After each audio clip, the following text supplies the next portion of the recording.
Hello, welcome back to Steins Gate Zero. Oh, we haven't gotten to Steins Gate yet. After seeing the icon missing on my phone, I contacted Mako immediately.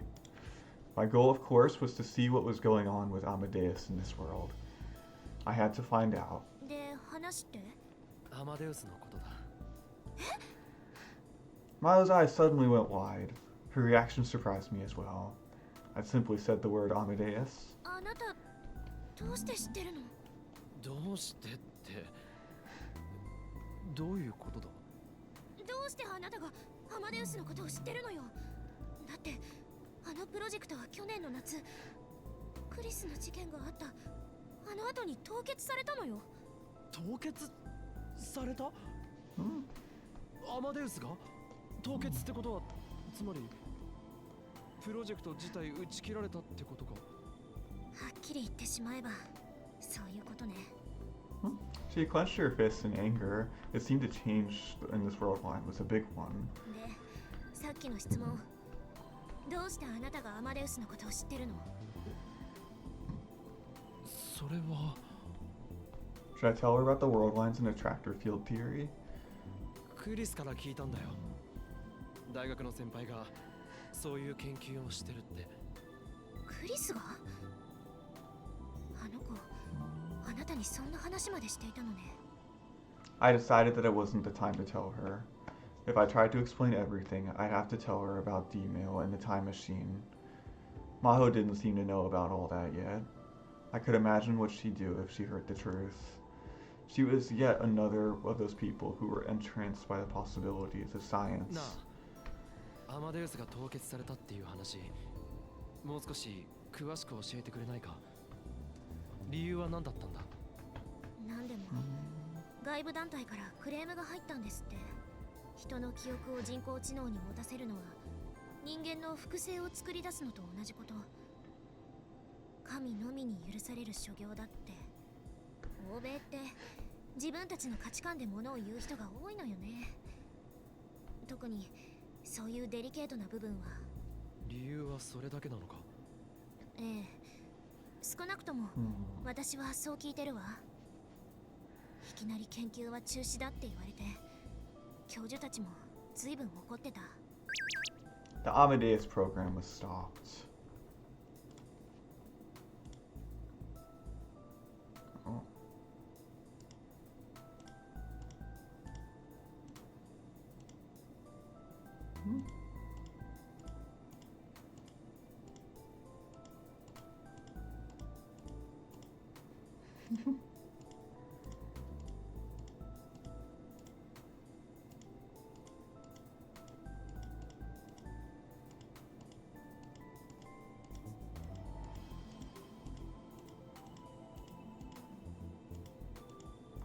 Okay, present for Lukaku's father. Huh.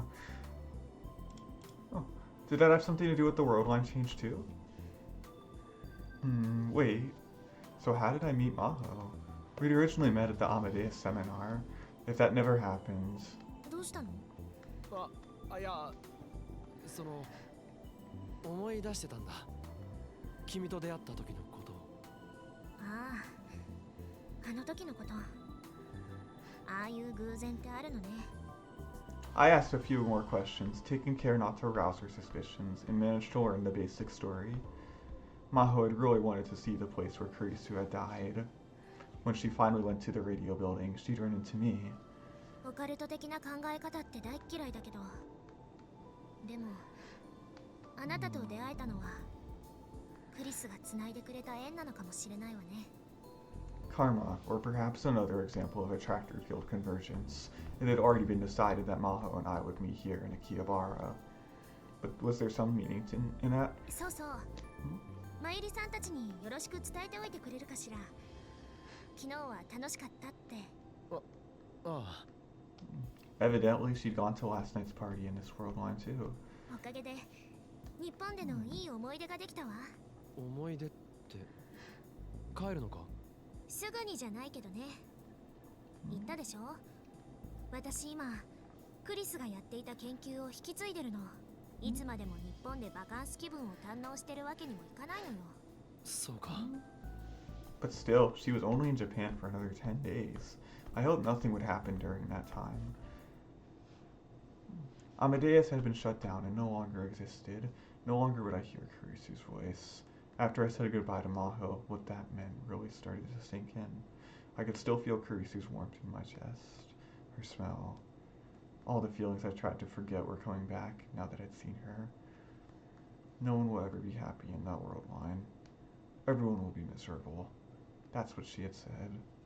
I knew that. That's why I decided to stay here. But that didn't mean I could erase the sense of loss I felt. I went back to the lab to get all this together in my head.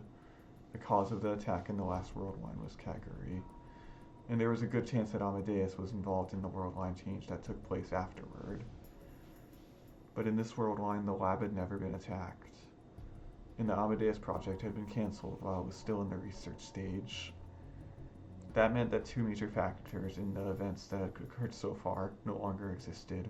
If they were gone, maybe there was no need to worry too much. But even so, there was still a tiny alarm going off in the back of my mind. Why had Amadeus been shut down? What happened to Kagari's missing memories? If nothing else, I might need to learn the answers to those two questions. I thought for a while, then took out my phone and booted up the Ryan application.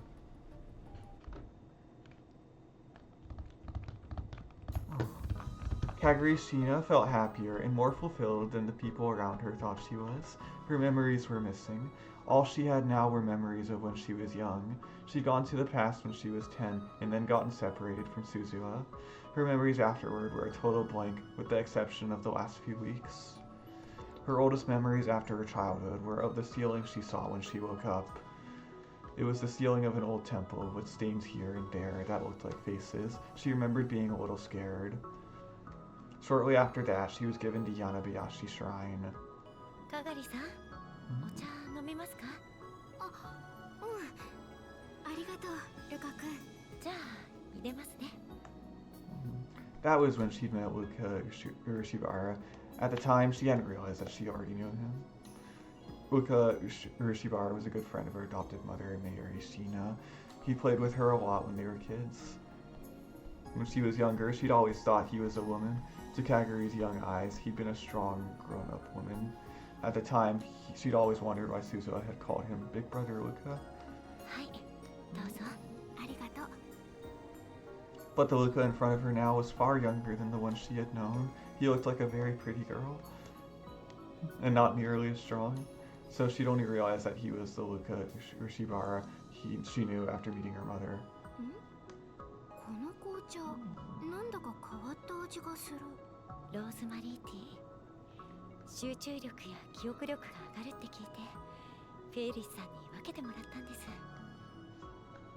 Improving her memory and finding lost memories seemed like totally different things to her, but she didn't say so. Just the thought made her very happy. Luca, Mama Mayuri, and the rest of Akagi's friends were all trying to help get her memories back. It would probably make most people nervous not having their memories. It would be hard not knowing what you'd experience, but to be honest, Kagari didn't think she needed to remember. Sometimes it seemed like a memory was about to come back. Each time, her mind would roar with a sense of fear and anxiety. もしかして、美味しくなかったですか? Luca saw that she'd only taken a sip and stopped, and he seemed worried. She'd... そんなことない。美味しいよ。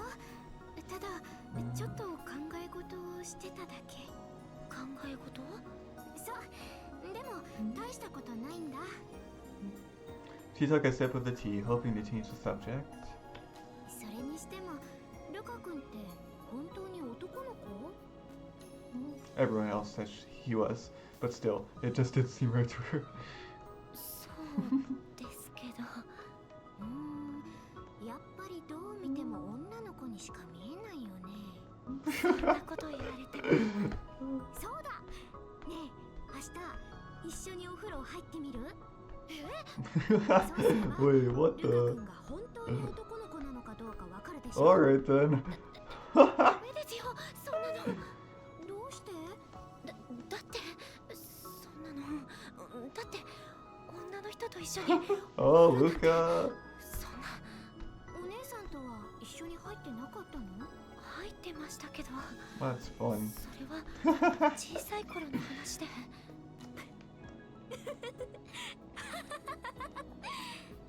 かがりさん。ごめんごめん。冗談だよ冗談。ルカ君が可愛いからついからかっちゃった。そんな。でもそういう反応を見せるってことはやっぱり男の子なんだね。最初からそうだって言ってるじゃないですか。Even when he was upset, he still looked like a girl, she thought. ご覧のようにこちらのお店では数十種類にも及ぶ食べ物が全部食べ放題なんです。 If you're a boy but you look too much like a girl, then a girl won't take a bath with you. The TV screen is showing something. The sentiment almost moved her to tears. 今の時代ってすごいよね。私の知ってる未来とは大違い。そうなんですか？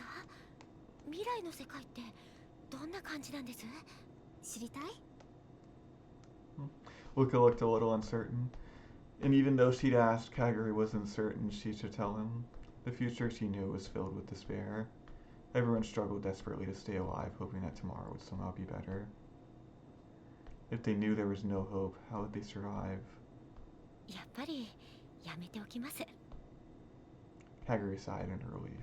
その方がいいよ。だって未来は変えられるものだから。 So what did that say? Delicious food. Whoa! 未来は変えられる？うん。ママがね、そう言ってた。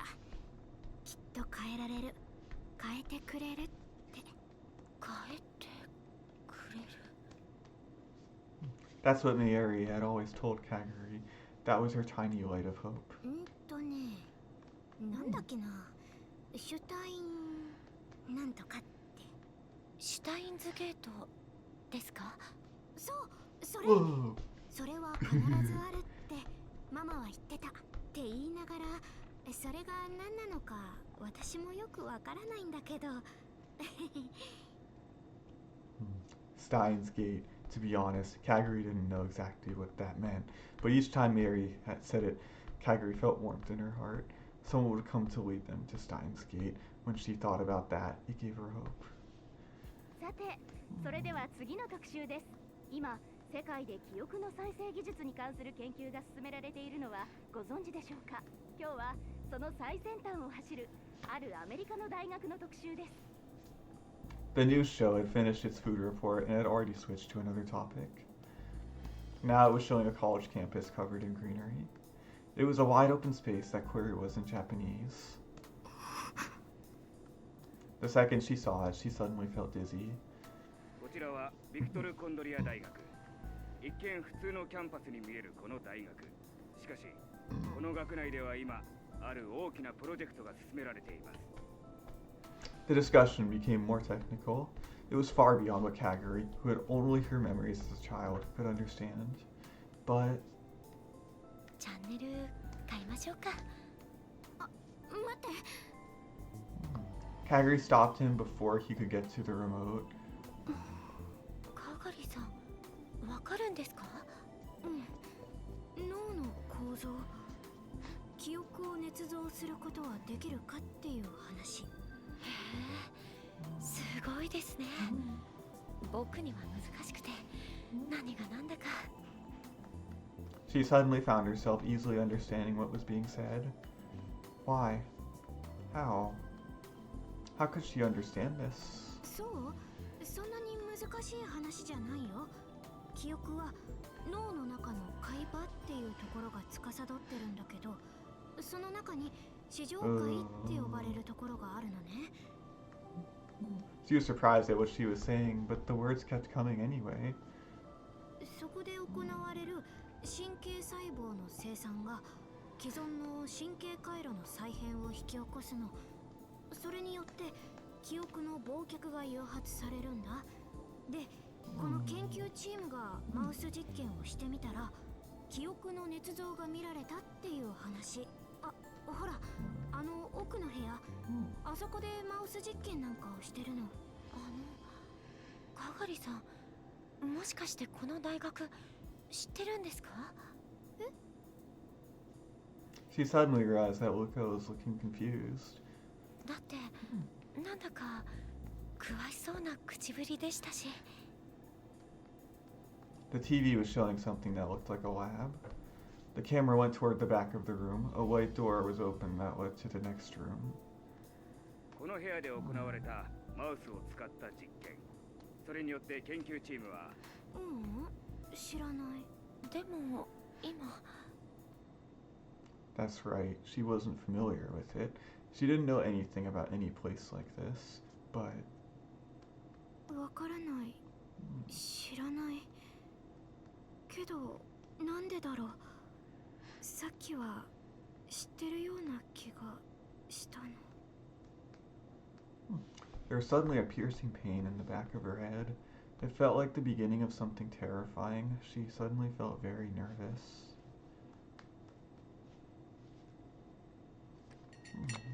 いいか、おめえの頼みを聞いてやるわけじゃねえ。それだけは忘れるんじゃねえぞ。感謝します。This morning, I got into Tsunoji and asked him to protect Kagari if something happened. That meant I had to talk to him about his role as a rounder again. And I had to tell him that Kagari was caught up in something big too. But since this was the second time I had that conversation, I was able to make it go a little smoother. That was only relative to the first time, though. I never wanted to ask him for anything like this ever again. おい岡部、おめえら一体何に関わってやがる。それは I stopped myself. 話せねえってか。頼み事するだけして随分と虫のいい話だな。すみません。だがそれでいい。情報ってのは最後の切り札だ。そこでペラペラ喋っちまうようなら俺は降りてたぜ。ま、せいぜい気をつけるんだな。ありがとうございます。わかったから、そうやってかしこまんな。どうにもやりにくくてしょうがねえ。Okay. I bowed to him once more anyway and left the bra workshop. I managed to get Tenoji's help, and this morning I gotten another person on my side as well. Malika Kiryu. She was a lot easier than Tenoji. I checked with Daru last night and found that just like in the old world line, we'd hired her to find out more about Kagari. All I had to do was ask her to keep looking into what Kagari had been doing before she come to this town. No, I'd done everything I could in case something happened. All that was left was to pray that nothing did. I got back to the lab where Rukako was waiting. He had a very serious look on his face, and he said he needed to talk to me. 実はかがりさんの記憶のことで気になることがあって。かがりの？とは言ってもこれが記憶を取り戻すことにつながるかどうかはわからないんですけど。構わない。気になることがあるなら話してくれ。はい。 Luca started to fidget and rub his knees together. Then he looked up at me and slowly opened his mouth. ゆうべテレビで記憶の研究についての特集をやっていて、アメリカの大学で行われているものだったんですけど、それを見ていたかがりさんがまるでその学校を知っているような口ぶりだったんです。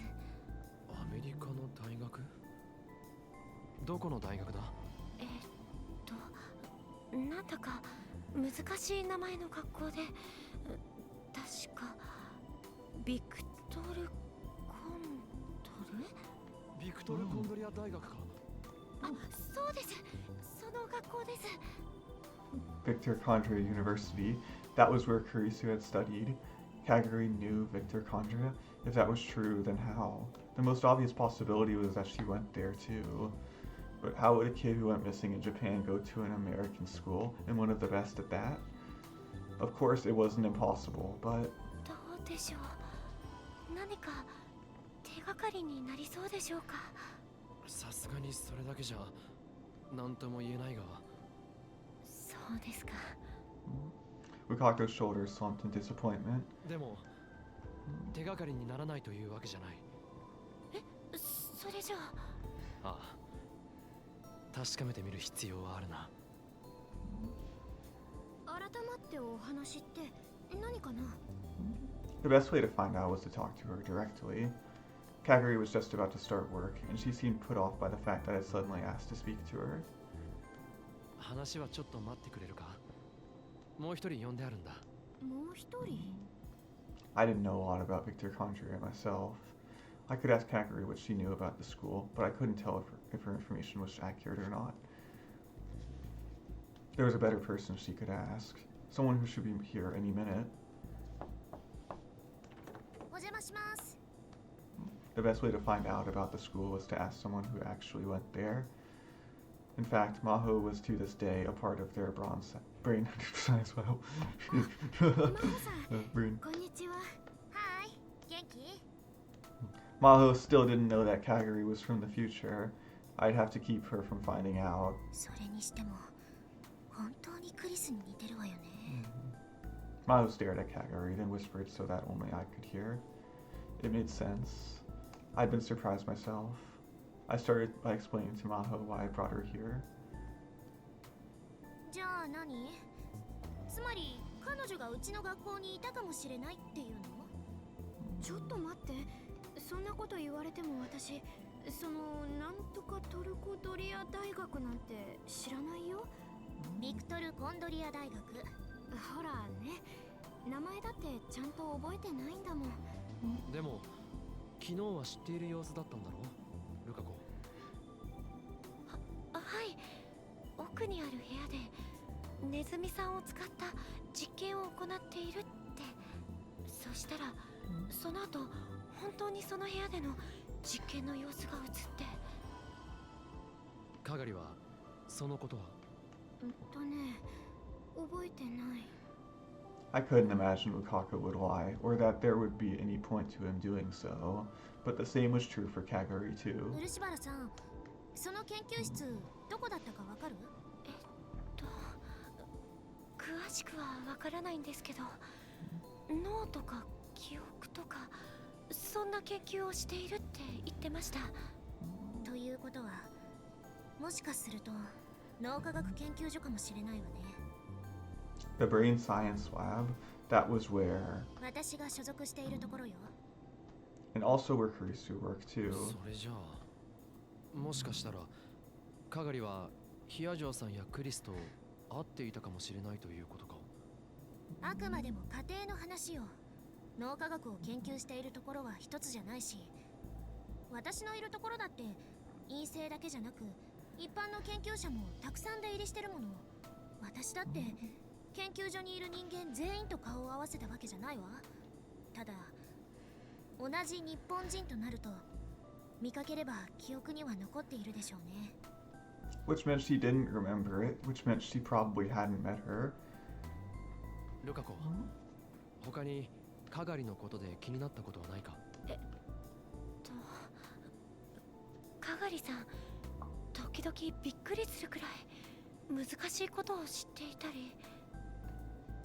私だって難しいことくらい知ってるもん。 Kagari pouted. That was one expression that was totally different than Kurisu's. 例えば？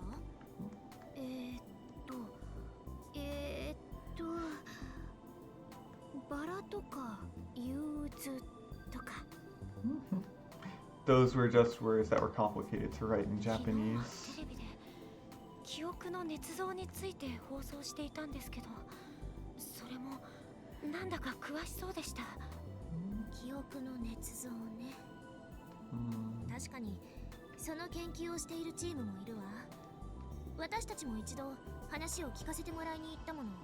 カガリ、今その話はできるのか？それがよくわからないの。私、本当にそんなことを話してた？話してましたよ。She put her hand between her eyebrows and thought. She really didn't remember, it seemed. 今までにこういうことはよくあったのか？最近まではそれほど。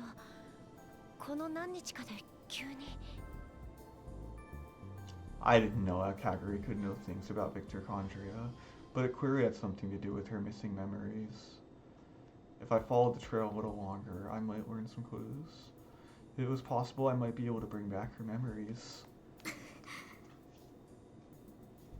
Suddenly, she started to moan in pain. かがりさん、どうしたんですか？ちょっと頭が痛いんですか？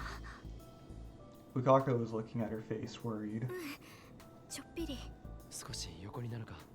大丈夫。少し話をせかせすぎたかもしれないな。そうね。負担が大きかったのかもしれないわね。Maho was looking worried too. 本当に平気？大丈夫です。ありがとう、先輩。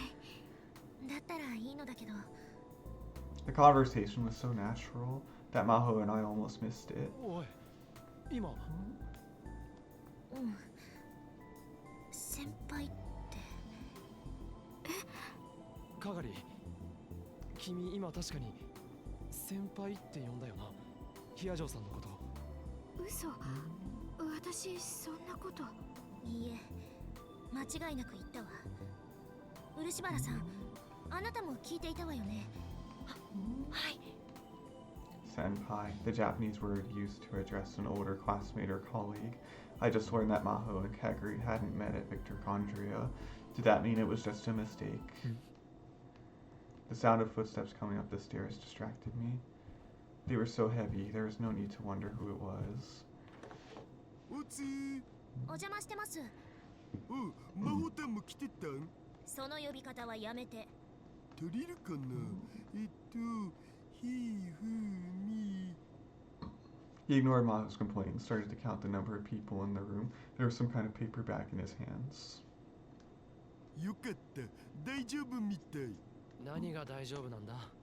ほら、この前駅前にできたアトルあるでしょ？あそこに美味しそうなプリン売っててさ、たまにはと思って買ってきたんだけど、人数分あるかなって。Pudding? He put down the bag, opened the box, and started putting the pudding cups on the table. なる。後にしろ。何みんな難しい顔して。僕がこんなん買ってくるのそんな珍しい？まあ確かにその通りだけど、ちょうどバイトで結構な臨時収入が入ったんだよね。仕事ができる上に気配りと収入を持ち合わせている僕に惚れてもいいの。あれ？ He turned the bag over and started shaking it. スプーンが一人分足りない。さては店員のお姉さん入れ忘れたな。使ってないスプーンなら確か流しのところに。あ、私マイスプーン持ってるから。Bukako stood up to get a spoon from the sink, then suddenly stopped. He looked at Kagari with a confused expression. かがりさん、マイスプーンなんて持ってましたっけ？え？かがりさんが持ってたのってウーパのキーホルダーだけだったような。あれ？そうだよね。おかしいな。なんで私持ってるなんて。 Why does she have a spoon? Her own spoon. I'd heard someone say that before. Not many people carried their own spoons. It was common in Japan to carry around your own personal set of chopsticks lately, but not spoons. But I know someone who carried around her own spoon. It was Kurisu Makise. Just a moment ago, she'd called Maho senpai to Kagari no Kurisu after all. なあ、ヒアジョさん。向こうで君のことを先輩と呼ぶ人間 I が carry my 何人 own いた？ spoon around. 一人だけよ。先輩とか後輩とかそういう呼び方とか関係は日本独特のものだから。 There was no need to even ask who it was. 私を先輩と呼んでたのはクリスだけ。クリス。かがり、君はマキセ・クリスのことを知ってるのか？クリス。マキセ・クリス。 Did she know her and was she imitating her? But why would she need to do that? マキセ・クリス。 Kagari seemed to be desperately searching her memories, but it didn't seem to be working. There was sweat on her forehead. Her headache might still be bothering her. 無理はしなくていい。急いで思い出す必要は。このままにしとくのもなんだか気持ち悪い。何か思い出せそうなんですか？わかんない。わかんないから、オカリンさん、何か話して。一体何が何なん？ The fact that Kagari responded this strongly to Kurisu's name meant there had to be some relationship. What could there possibly be? The question was this: what had Kagari been doing ever since she separated from Suzuha in 1998? If she never met Maho, did she ever meet Kurisu? Maybe she became friends with Kurisu and learned a lot about her, and she gotten Kurisu's stories mixed up with her own memories. Or, I remember the machine that Kurisu had developed in the Alpha World line and came up with a certain hypothesis. I quickly told myself that it was impossible. My eyes met Maho's. She nodded. カガリー、じゃあいくつか質問させてくれ。 For now, I wanted to learn how much Kagari knew about Kurisu. 君の父親はどこにいる？パパは死んじゃった。子供の頃に。If her memories were mixed with Kurisu's, she wouldn't say that. Those were Kagari's memories. She said she remembered everything before she was 10 years old. She'd only lost her memories after she'd separated from Suzuha in 1998. I'd have to go a little そ deeper. れじゃあ栗ご飯と言ったら何を思い浮かべる？栗ご飯？何なの？答えてくれ、カガリ。栗ご飯、カメハメハ。Everyone else seemed confused, but I felt as if my heart was about to stop. How could she know? Kurigon Kamehameha was Kurisu's @channel handle. Not only did she keep that a secret, she almost never let anyone know that she posted on @channel. She never would have told anyone. How could Kagari know something that only Kurisu should know? More sweat was pouring down Kagari's forehead. Luca offered her a handkerchief worried. Kagari nodded and took it. カガリ、タイムトラベルの主な理論がいくつあるか知っているか？ Oh? Maho looked like she wanted to say something, but I motioned for her to stay quiet. 11。Kagari spoke clearly, as if the answer was the most obvious thing in the world. 全部で11。あれ？違ったかな？ I hadn't expected much when I asked the question. I certainly hadn't expected that. The terrifying possibility I'd thought of earlier was becoming more and more real. It was impossible. It had to be. The more I tried to convince myself, the more my fears grew. 11の理論を具体的に説明できるか？中性子星理論、それからブラックホール理論に高速理論、多気温理論、ワームホール理論、エキゾチック物質理論。 Kagari was counting with her fingers and speaking with very little hesitation. 宇宙紐理論、量子重力理論、セシウムレーザー光理論、素粒子リングレーザー理論、最後にディラック反粒子理論。全部合ってる。 Mao's voice was hoarse. ねえ、岡部さん、私どうしてそんなこと知ってるんだろう。 Kagari looked like she was about to cry a little. もう一つ聞くが、それらの理論を用いてタイムマシンは作れると思うか？できないと思う。ほう。あ、でもこの11の理論では作れないけど、今後の科学の発展次第ではできなくもないじゃないかな。どうしてそう思う？どうして？それはどうしてだろう。じゃあ質問を変えよう。その考え方に行き着いたのはなぜだ？わかんないけど、ただなんとなく知ってたような。 She knew, huh? That meant the knowledge existed inside of her. But why did she have that knowledge? Had she been to Victor Condry at some time in the past and met Kurisu there? Maybe they were close friends? So close that Kurisu would share her @channel nickname, which she never told anyone. And then perhaps she mistook what she'd heard from Kurisu for her own memories. That was the most obvious possibility, but that would go against what Kurisu had said. Kurisu said she didn't really have any close friends in America. She seemed to have developed a solid relationship with Maho at work, but the dark fear in my mind kept growing. なあヒアジョーさん、アマデウスは凍結されたと言っていたが、アップロードされていたクリスの記憶データってまだ存在するのか？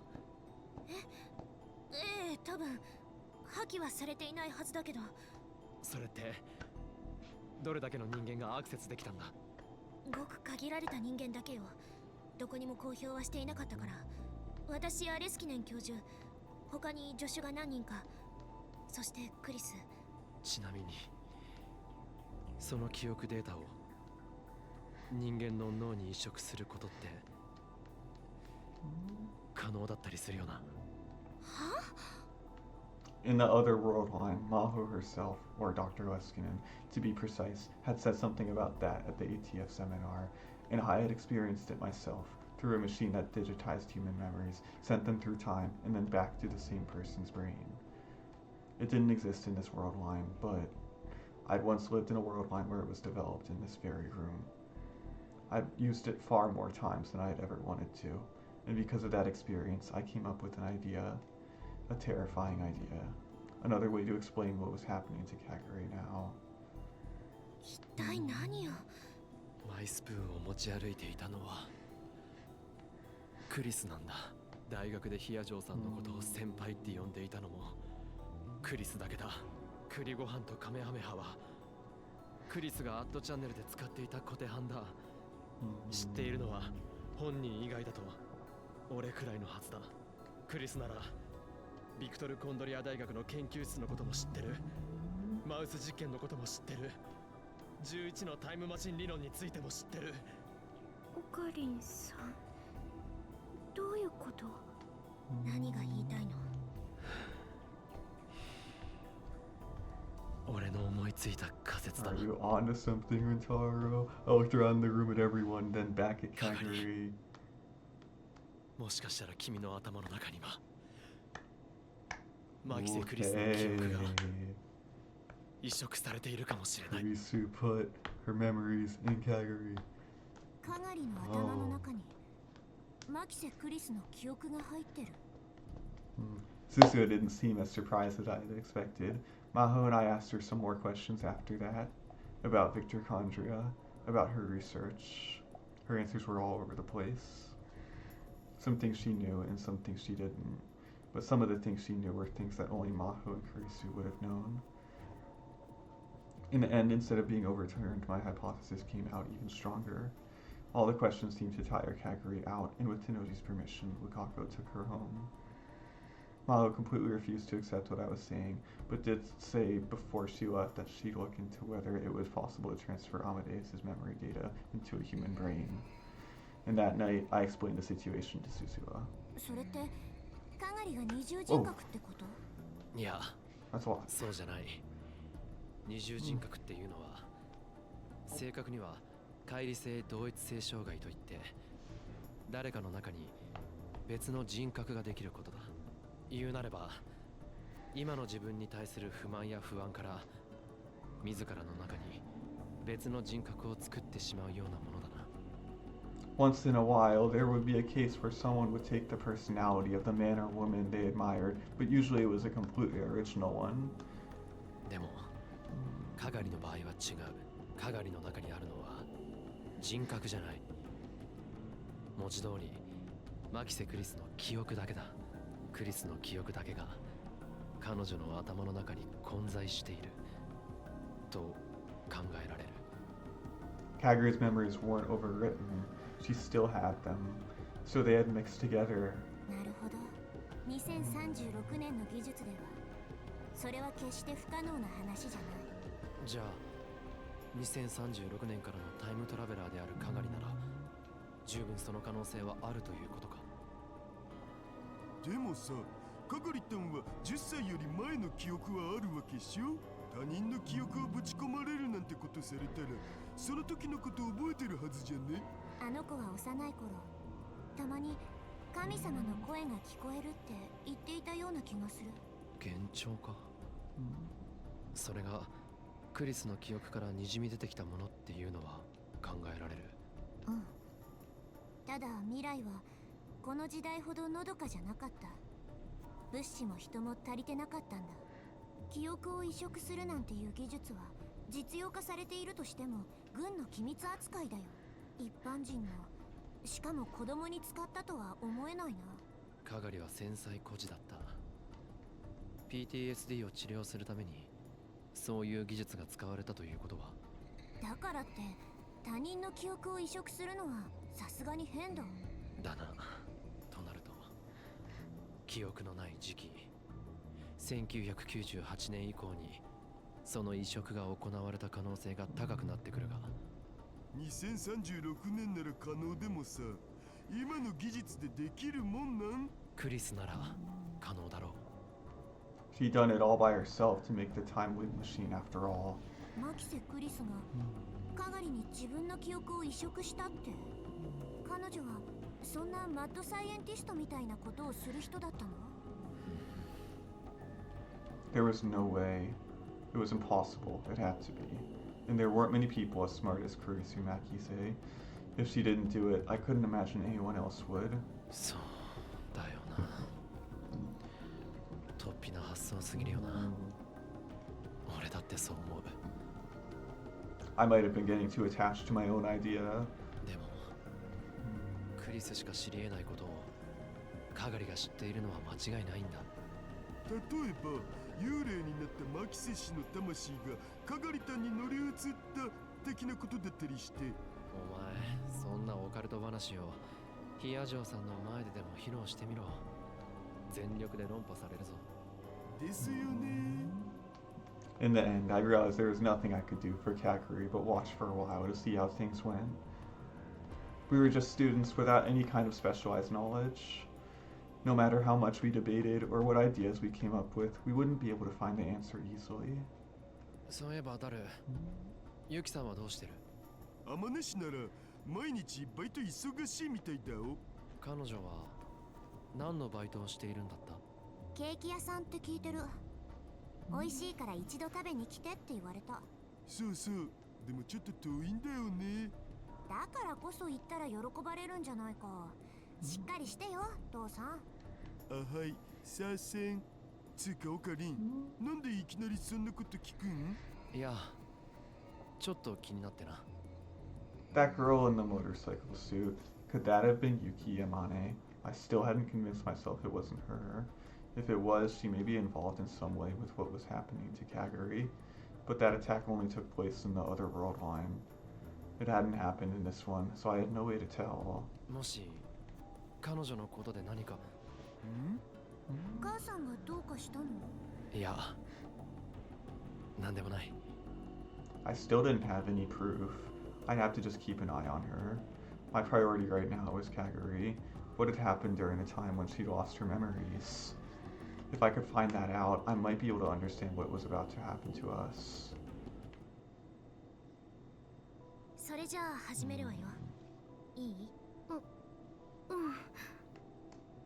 ？Maho came to the lab again the next day. She was there to look at Kagari's memories. Kagari volunteered to work with her. As of yesterday, my hypothesis was still just a hypothesis.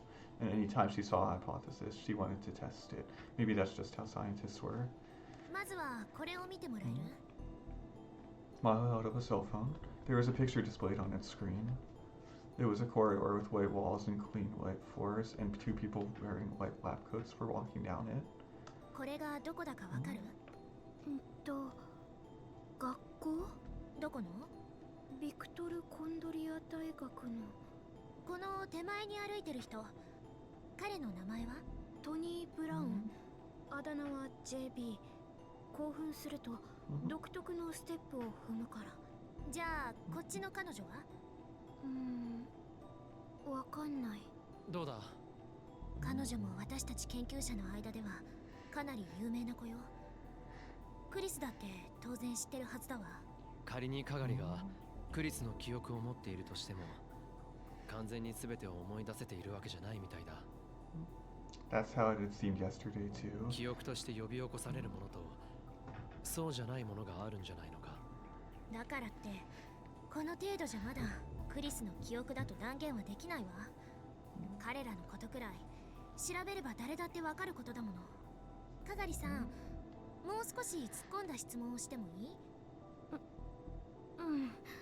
去年の冬、私とクリスで映画を見に行ったことがあるの。ヒア嬢さんとクリスが？意外？私たちだってたまには息抜きをする。普段は研究ばかりだけど。It was surprising, actually. I hadn't thought they interacted outside of work. 研究でちょっと詰まってた私をあの子が連れ出してくれたのよ。たまたまチケットが2枚あるからって。That's just like how a man asks a girl on a date. She never has any good with that stuff. その時に見た映画のタイトルわかるかしら？ボブ・ワイナー監督の彼と彼女の予感。Maho gulped. That must have been the right answer. それって最近の映画か？聞いたことないが。20年前の作品。そのリバイバル上映だったのよ。And Kagari had guessed it.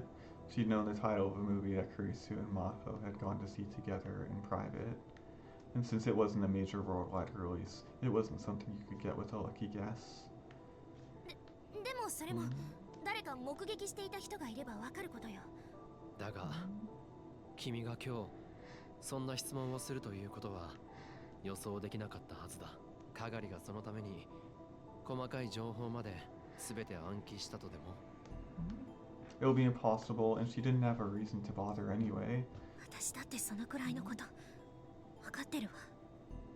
I could tell from the pained expression on her face that Maho was struggling with something. And I was starting to realize what it was. She didn't want to admit it. She didn't want to admit it was possible. It was winter, but Kagari's forehead was dripping with sweat again. Going through her confused memories may have been putting a lot of stress on her. これぐらいにしよう。かがりがきつそうだ。待って、最後にもう一つだけ聞かせて。いいよ、どうぞ。Kagari nodded and motioned for her to go ahead. 子供の頃、あなたが一番大切にしていたものは何？子供の頃。それはアメリカに移住してからもずっと部屋に置いてあったイルカのぬいぐるみ。水族館に行った時パパが買ってくれた。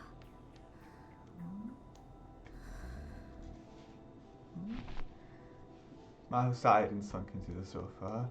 合ってるのか？昨日クリスのお母さんが電話で教えてくれたわ。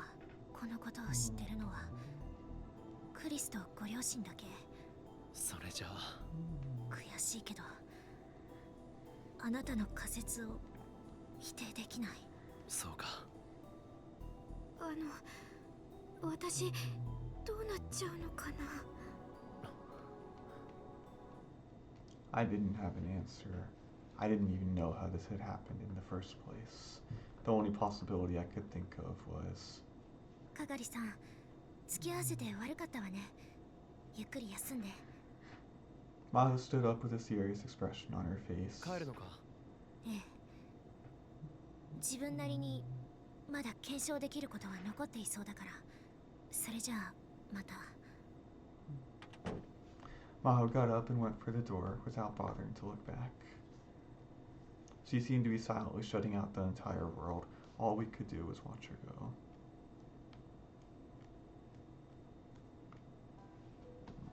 Maho Hiyajo stared at her computer monitor in a daze. The rest of the world was still feeling the afterglow of New Year's excitement. The last time she'd come to Japan, it was still in the heat of summer. She'd used her vacation days to come then. Her coworker Kurisu Makise had suddenly died, and she wanted to see the place where she was murdered herself. Maho's feelings for Kurisu Makise were complicated. Until Kurisu had come to her lab, Maho had thought herself a genius. She graduated high school after skipping grades and joined the university lab while still in her teens. It was understandable that she'd feel that way. Everyone else said she was a genius too, but her pride was shattered into tiny little pieces by the arrival of Kurisu Makise. Kurisu Makise was the real thing. Maho didn't even come close to her. She had realized that she could never be as smart as Kurisu, and she realized that she didn't want to be beaten by her anyway. It would have been so much easier if she could have hated her. It would have been so much easier to hate Kurisu. But Kurisu Makise wouldn't even allow her that much. She was a dedicated scientist, and that dedication carried over to her treatment of Maho too. 先輩、先輩のその研究、うまくいけば革命的な成果が得られると思います。私に何かできることがあれば手伝いますから、言ってくださいね。Someday she swore she'd surpass her. Someday she swore she'd make Kurisu say that she was the smarter one. But now that would never happen. Kurisu Makise went away on a trip and never came back. Maho had been told that she'd been attacked by a robber and killed, but it didn't seem real. It felt like she'd come back to the lab any day now and start arguing with the professors with that same self-satisfied smirk on her face. Until then, Maho would work on the Amadeus project so that when Kurisu came back, she would be amazed. Amadeus, an artificial intelligence that could be loaded with an individual's memories. It was possible to digitize memories by analyzing the nerve signals relating to the memories stored in the temporal lobe. It had been Kurisu, of course, who proved it. And then Maho and her team had turned that proof into usable technology. By the time Kurisu got back, she would have it all ready for the next level. She'd show it to Kurisu and astonish her, but even that hope didn't last long. She was suddenly told that the project was cancelled. Of course, she couldn't accept it. But no matter what she said, no matter how many times she argued with the professor, she couldn't get the cancellation overturned. Amadeus went to sleep at the bottom of the lab server, along with Kurisu Makise's digitized memories.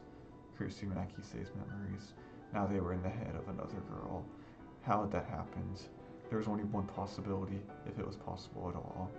Just like Rintarou Okabe had said. Oh yeah. She opened the door, and a large man she knew very well came inside. Maho, どうしたんだい? まだニューイヤーハリデーのはずだが。そういう教授こそわざわざ休みの日に出てきてるじゃないですか。Maho's mentor, Dr. Leskinen, was here in Japan for a month-long conference on artificial intelligence. Maho had come with him as his assistant, but the conference didn't take place every day, so they spent the time between sessions at the Japanese office making presentation materials and exchanging emails. 私の場合、休みといっても特にすることもないからね。ホテルにこもっていても息が詰まるだけだし、それならここに来て仕事をしていた方がいい。だったら私も似たようなものです。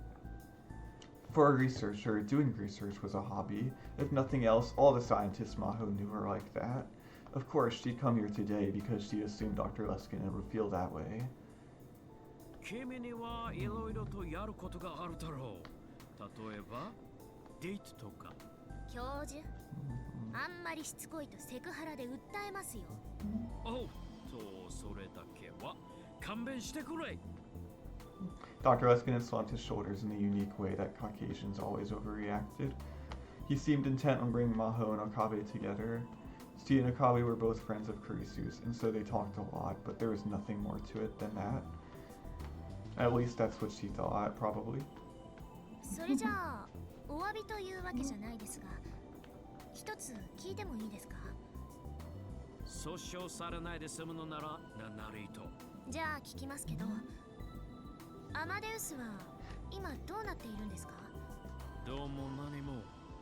今のところ進められる目処が立っていないことは君だってよく知っているはずだよ。それは分かってます。私が聞きたいのはアマデウスのデータはどうなっているかということです。研究室のサーバーに保管されているね。誰かがアクセスしたり持ち出したりは？ Leskinen's eyes narrowed and he slowly shook his head. マホ、君がなぜそんな疑問を持ったのか私にはわからないが、エムデウスへのアクセス権はごく限られた一部の人間にしかないし、不正にアクセスされたという事案も起こってはいないはずだ。少なくとも今まで私のところにそのような報告はもたらされていない。私やクリスの記憶データも？もちろん。それじゃあ他に私が知らない人工知能のプロジェクトが動いているなんてこともありませんか？あるわけがない。我々の研究チームには魔法、君の力が必要不可欠だ。私たちはクリスという才能を失った。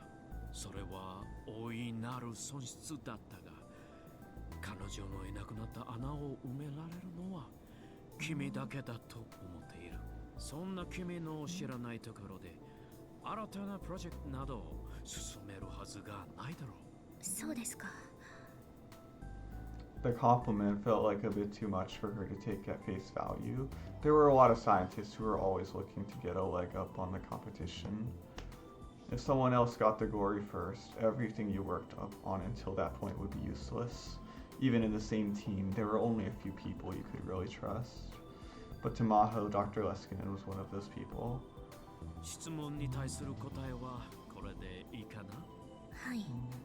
では、私からの質問もいいかい？どうして急にそんなことを聞くんだい？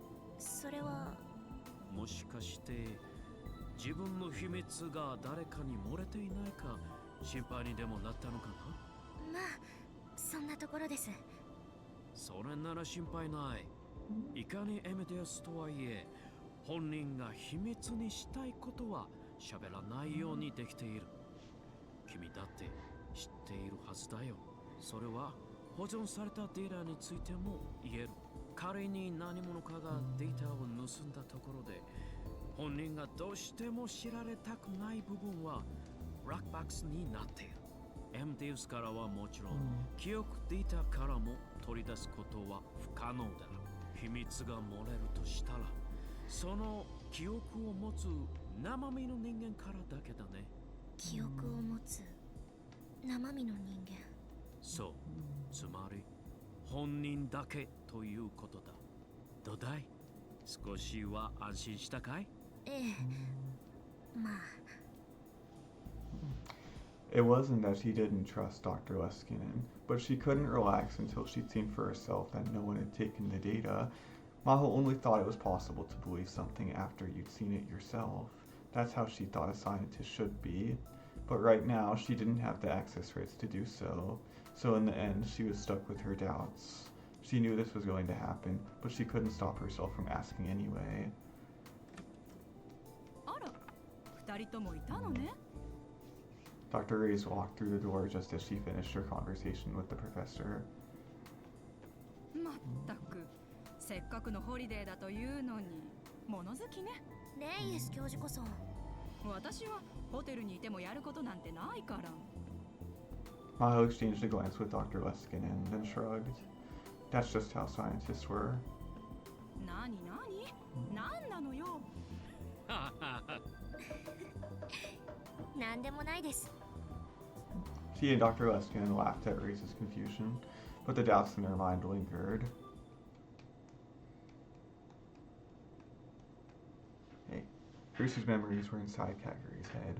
Several days had passed since I'd begun to suspect my hypothesis was correct. ごめんなさい。オカリンさんにはいろいろ迷惑かけちゃって。別に迷惑だなんて思ってない。それに俺なんかよりもルカ子やマユリの方がいろいろと気を配ってくれてるはずだ。In fact, Mayuri and Lukako were doing a very good job of taking care of her. Mayuri may not have realized it, but Kagari looked up to her as a mother figure. And after living under the same roof for so long, Lukako had come to care for her a lot. そんな、僕なんてただ話し相手になるくらいで。マユシーこそ何の役にも立ってあげられなくてごめんね。そんなことないよ。ルカ君はすごくよくしてくれてるし、ママはいてくれるだけで嬉しいし。Mary fidgeted in embarrassment when she heard the word mommy. I could understand why. It must feel strange to be called mommy at her age, especially by someone who's older than she was. ねえママ、何？ギュッてしていい？ギュ？子供の頃にママがよくやってくれたみたいにギュッてしてもいい？ママ、照れちゃうな。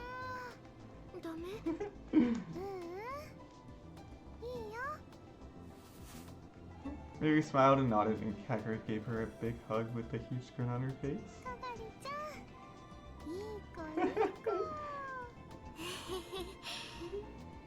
Mary never asked for details, but she seemed to sense what was happening to Kagari.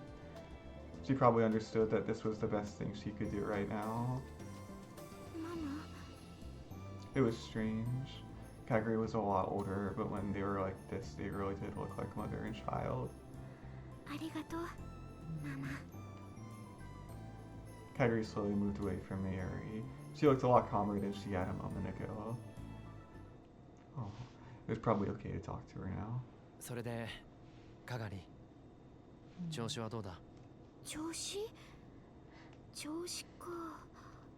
なんだかよくわからないかな。よくわからないとは？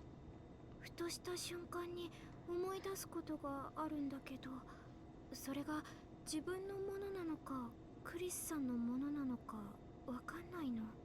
難しい数式とか実験とか理解はできてないんだけど知ってるみたいな。Kagari's only memories were of her time as a child and the time since Lukaku's father's friend had found her. Kurisu's memories would appear sometimes and fill the gap in between. I couldn't even imagine how that must have felt. この前もね、パパのことを思い出したの。子供の頃、パパに褒められた時の記憶。それを思い出して、なんだかすごく嬉しかったんだけどね。でも私、赤ちゃんの頃に両親死んじゃったし、それからはまゆりママに育ててもらったから、パパなんて知らないんだよね。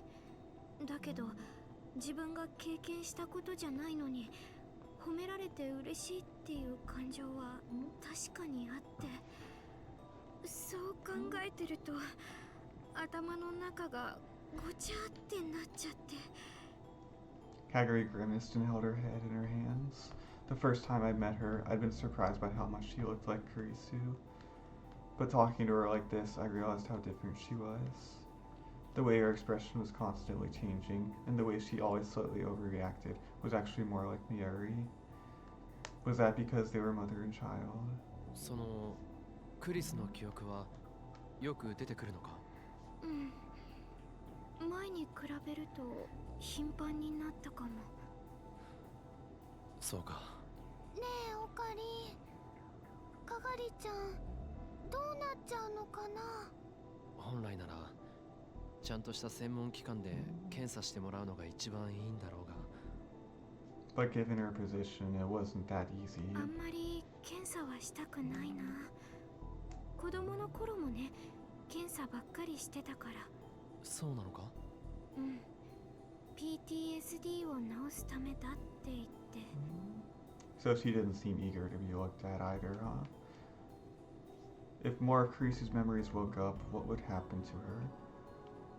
Would she be Kagari Shina with the memories of Kurisu Makise? Or would she become Kurisu Makise? A person's personality was more than just the sum of their memories, but memories were an important part of it. Once she had Kurisu's memories, what would happen to her? At this point, no one knew. It was quite possible that up until now, no one had ever shared a person's memories before her. あ、まゆりちゃん、時間。あ、本当だ。ねえ、おかり。この後、かがりちゃんのことを任せていいかな。これから学校で進路についての説明会があるんだ。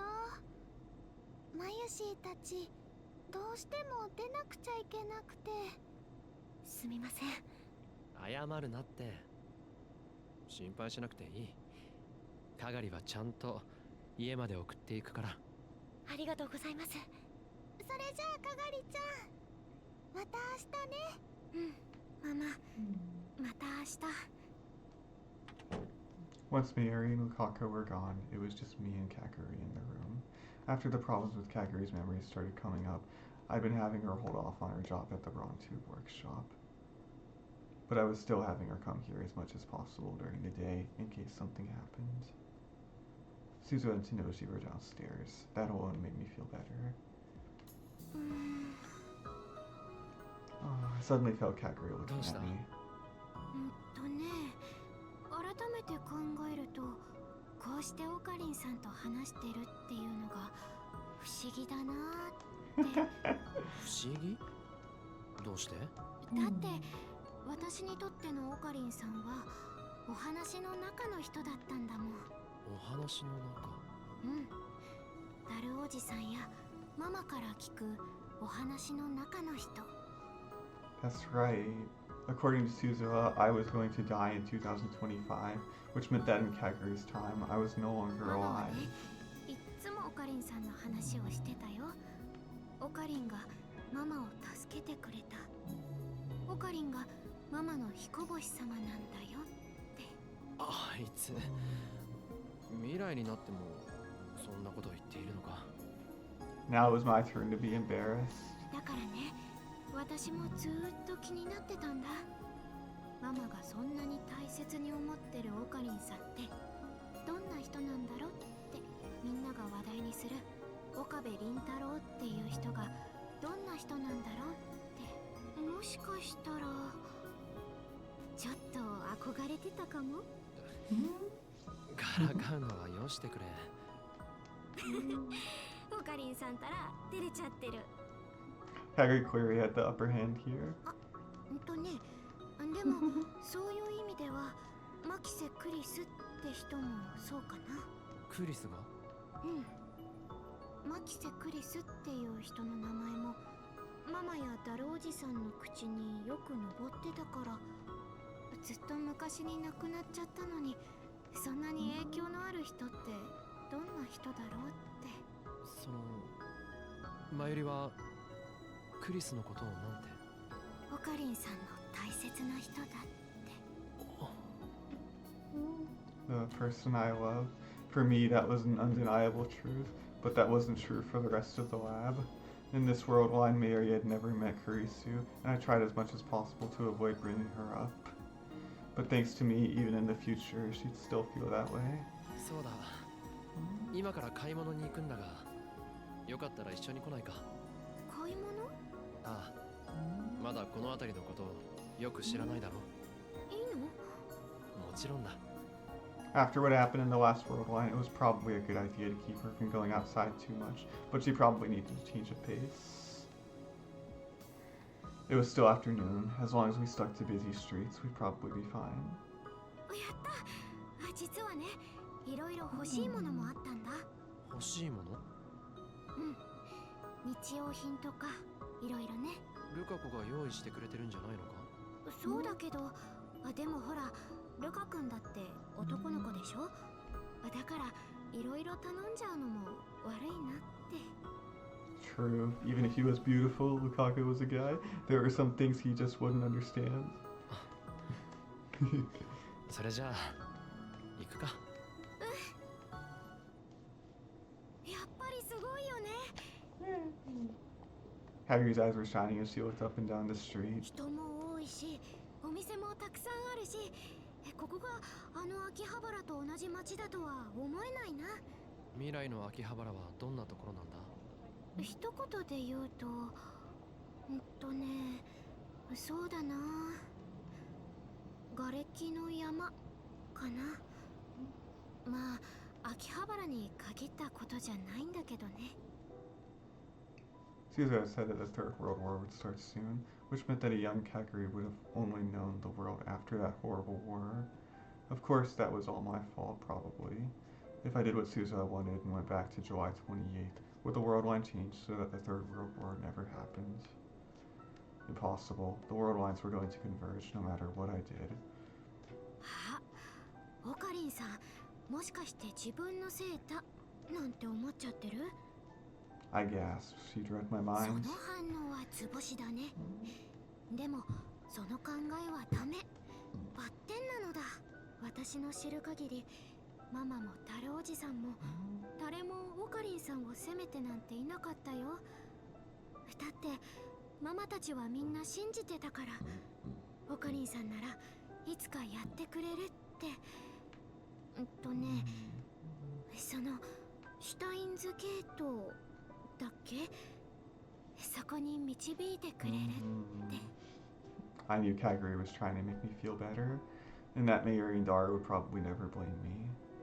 But those words just made it worse, because I'd given up on everything. うわあ、ごめんなさい。別に追い込むつもりとかじゃなかったんだけど。I must have had a pretty dark look on my face. あ、いや、俺の方こそすまない。でも俺はもうストップストップ、今日はそういうのはなし。せっかく外に出たんだからもっと楽しい話しようね。ああ。Kagari's mind was probably filled with memories of a painful war. If nothing else, those were her only memories as Kagari Shina. But she was still trying to make me feel better. Even if they weren't related by blood, she really was Mayuri's daughter. Still, it was hard to come up with something that was more fun to talk about. そうだな。せっかくだからママの若い頃の話を聞きたいな。マユリの？若いって言っても今も若いんだけど、でももっと若い頃の話。例えば人質の話とか。マユリはそんなことまで君に話しているのか？うん、私ね、オカリンさんの話をする時のママの顔が大好きなの。とっても大切な宝箱をそーっと開けるみたいな、そんな顔っていうのかな。その顔とその時の声と、それを思い出すだけですっごくあったかい気持ちになれるんだ。